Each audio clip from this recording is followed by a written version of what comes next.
अनुज सुरेन यादव जी, खान साहब, केसर सिंह पटेल साहब, मनोज भाई, जिन लोगों का मैं नाम नहीं जानता हूँ, मेहमानों को और विशेषकर काजू साहब को मैं प्रणाम करता हूँ। काजू साहब हमारे बीच से उपस्थित अभी नहीं है, वर्तमान में चले गए, और वैसे भी उनकी यहाँ उपस्थिति पर्याप्त थी आज के इस गणतंत्र दिवस कार्यक्रम को सफल बनाने के लिए।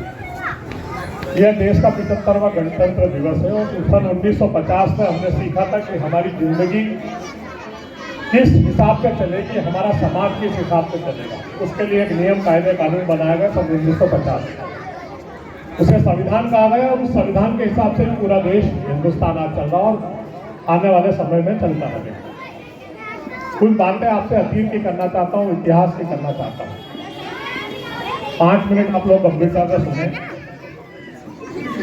इस देश में, हिंदुस्तान में इस्लाम जो आया सन 638 में आया, लगभग 7वीं शताब्दी। इस्लाम कैसे आया, क्या हुआ, ये तो इतिहास नहीं बताता, पर यह बताता कि उस समय हिंदुस्तान में 3 जगह मस्जिदें बनी सन 638 में। और यह माना गया कि जब मस्जिदें बनी तो निश्चित तौर से इस्लाम धर्म को के अनुयायी यहाँ पर होंगे, उन्होंने मस्जिदें बनाई। और इस तरह 638 को एक इस्लाम का मान लिया गया कि हिंदुस्तान में उसने प्रवेश कर। वो कहाँ से आया, अरब से आया, कहाँ से भी आया। और इस हिंदुस्तान के सरजमीन पर आने के बाद इस्लाम और ये हिंदुस्तान एक कई शताब्दियों तक, मैं आपको बताना चाहता हूँ, सन 638 से 1857 इस देश की आजादी के जब पहला स्वतंत्रता संग्राम हुआ, जब विद्रोहियों ने अंग्रेजों के खिलाफ कमर कसी और लड़ाई लड़ी। उस लड़ाई में सिर्फ हिंदुओं ने खून नहीं बहाया, उस लड़ाई में 1 लाख मुसलमान भी हलाक हुए, शहीद हुए। उन्होंने भी अंग्रेजों के खिलाफ लड़ाई लड़ी जबरदस्त। उस समय इतिहास बताता है कि कई मौलवियों को, कई उलेमाओं को फांसी के फंदे पर टांग दिया अंग्रेजों ने, और बड़ी जुर्म जाती है। और पूरा हिंदुस्तान शुक्रगुजार है उनकी कुर्बानी का, मुस्लिमों की कुर्बानी का, जिन्होंने देश की आज़ादी में अपना खून बहाया। उस समय तक कोई हिंदू मुस्लिम किसी प्रकार का किसी धर्म में भेद नहीं था इस हिंदुस्तान। देश आजाद हुआ 1947 में। अंग्रेजों से लड़ाई लड़ने में चाहे टीपू सुल्तान हो, चाहे हैदर अली हो, ऐसे हमारे मुस्लिम शासकों ने बड़े लंबे समय तक लड़ाई लड़ी अंग्रेजों के खिलाफ और इनको देश से भगाया। 1947 में अंग्रेज चले गए, पर जाते जाते हुए नफरत के बीच हमारे बीच होकर चले गए। और बड़े दुर्भाग्य की बात यह कहना पड़ेगी, देश के जिन लोगों के हाथ में उस समय सत्ता थी, उन्होंने उन नफरत के बीजों को पनपने का मौका दिया। एक परिवार के 2 टुकड़े हुए, हिंदुस्तान के रूप में, एक पाकिस्तान के रूप में। कुछ भाई सरहद के उस पार रह गए, कुछ भाई सरहद के इस पार में रह गए, कई परिवार बिछड़े, कई लोग अपनों से अलग हुए। इस देश का बहुत दुर्भाग्यशाली पहलू एक बहुत बड़ा नरसंहार हुआ, जिसमें कई मुस्लिम भी मारे गए, हिंदू भी मारे गए। फिर दुखद पहलू आज हम 2024 में गुजर रहे हैं।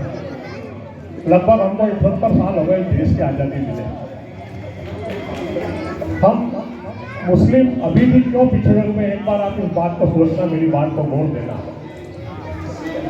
मैं आपको एक आंकड़ा देता हूँ। इस देश में इस समय 8,467 भर्ती पुलिस के अधिकारी, IPS अधिकारी और कलेक्टर मौजूद है इस देश में, जो पूरे देश को चलाते हैं। आपको ये जानकर बहुत गहरा दुख पहुंचेगा, उसमें मुसलमान मात्र 260 मुस्लिम लोग हैं जो कलेक्टर और पुलिस अधिकारी। पूरे 8,468 का यदि हम परसेंटेज निकालें, प्रतिशत निकालें, तो मात्र 3.4% मुस्लिम ही अधिकारी बन पाए। बाकी कहाँ गए? इस 140 करोड़ की आबादी में मैं 20% मुस्लिम मानता हूँ। 28 करोड़ मुस्लिमों में से मात्र 260 ही अधिकारी क्यों बन पाते, बाकी लोग कहाँ गए? इस संसार की आबादी में 200 करोड़ मुस्लिम हैं, आप सबको जानकारी होगी।